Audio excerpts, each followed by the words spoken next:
I still remember the night everything changed, and not in some poetic, oh, that's when I found myself kind of way. No, this was the night the world showed me exactly how cruel it could be and how far I was willing to go to answer back. It started with my father-in-law, Robert Kane.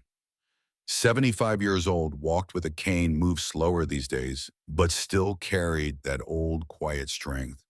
He was the kind of man who fixed his own gutters in the middle of a rainstorm and wouldn't complain about it. And that night he didn't need fixing, he needed breathing. But two cops decided that was optional. They pulled up in front of our little house in Ashton Falls just as the sun was slipping away. My wife Hannah was making her famous apple pie, my daughter Chloe on the floor building castles out of blocks. That's when I heard the sirens, low at first, then right in our driveway. My stomach sank. It wasn't that I had anything to hide, but sirens in front of your house.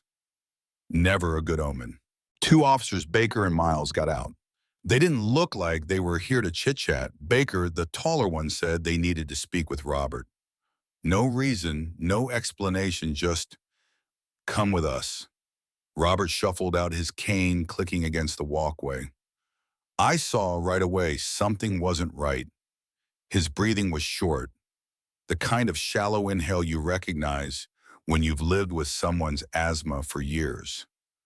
Halfway to the patrol car, Baker grabbed his arm like he was hauling a criminal. Robert stumbled, gasped, "Wait, I can't." His cane clattered to the ground. I stepped forward. He needs his inhaler. It's in the car. Miles blocked me with that fake cop smile. "Sir, step back. He's fine." Fine, his lips were turning blue. Hannah was screaming from the porch. Robert's hands clawed at his chest, barely whispering, "Please." Inhaler.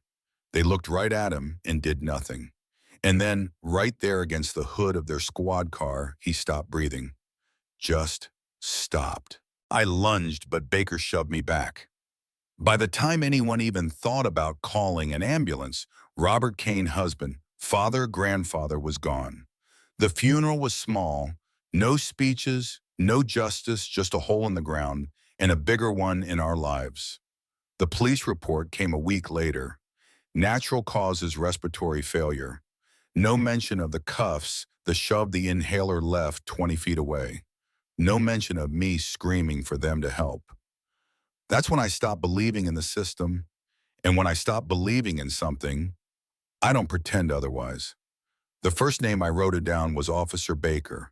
I knew where he lived, where he liked to drink on Thursdays, even in which bar stool he claimed like it had his name on it. For 3 weeks, I watched him laugh with his buddies, toss back beers, like the world was just fine. I let him think it was fine. The night I made my move, the fog was thick street lights, casting those yellow halos on wet pavement. Baker stumbled out of the bar alone for once.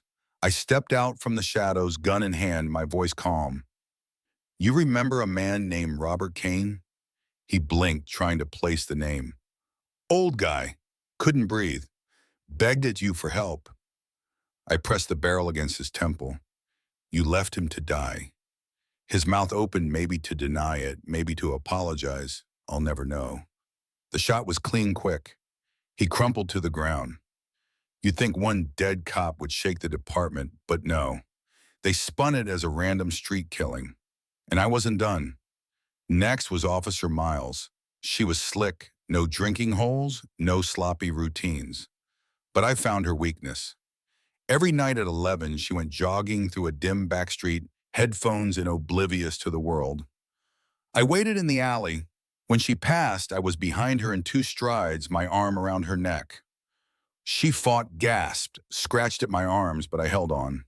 "This is what it feels like," I whispered in her ear, "when you can't breathe and no one cares." When her body went limp, I let her drop. 2 down. Then something strange happened. An envelope showed up on my doorstep, no return address, stuffed with documents. Internal memos, personnel files, all detailing how the department covered up Robert's death. At the top of that rotten ladder was Captain Harrison Doyle.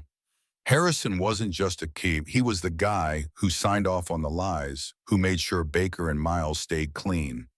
He had a cozy cabin upstate, a place to sip whiskey and pretend he wasn't a crook.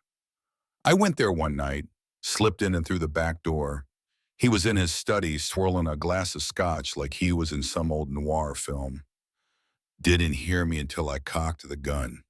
"You're gonna pay for what you did," I told him. His smirk was slow, almost bored.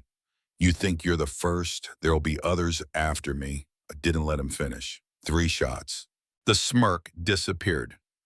After Doyle, everything got tighter. Patrol cars cruising slower past my street, unmarked sedans in the grocery lot, and Hannah, she wouldn't even look at me the same way. One night I was cutting through an alley when she stepped out of the shadows, her face, pale eyes wet. "Eli, stop, please. You're losing yourself." I wanted to tell her she was wrong, that I was just doing what needed to be done. But the truth, I didn't know who I was anymore. That's when the sirens closed in. 2 officers came from the far end of the alley, guns drawn. Hannah stood between us, trembling. I could have run. Instead, I dropped the gun.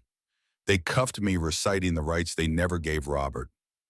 As they shoved me into the back of the car, I caught Hannah's eyes one last time. She didn't look relieved. She looked scared. Not of them, of me. Now sitting in this cell, I keep asking myself, was it justice or just revenge dressed up as something noble? Robert's gone either way. Baker, Miles, Doyle, they're gone too. And me, I'm just another man chewed up and spit out by the same system I thought I could beat. But maybe you've been there watching someone you love beg for help and getting nothing but cold stares. Maybe you've thought about what you'd do if you had nothing left to lose. So tell me, was I wrong, or did I just take back the power they stole from us the night Robert Kane couldn't breathe? Because if you've ever seen justice look the other way, you know sometimes it doesn't come in a courtroom. And maybe that's the problem. What about you?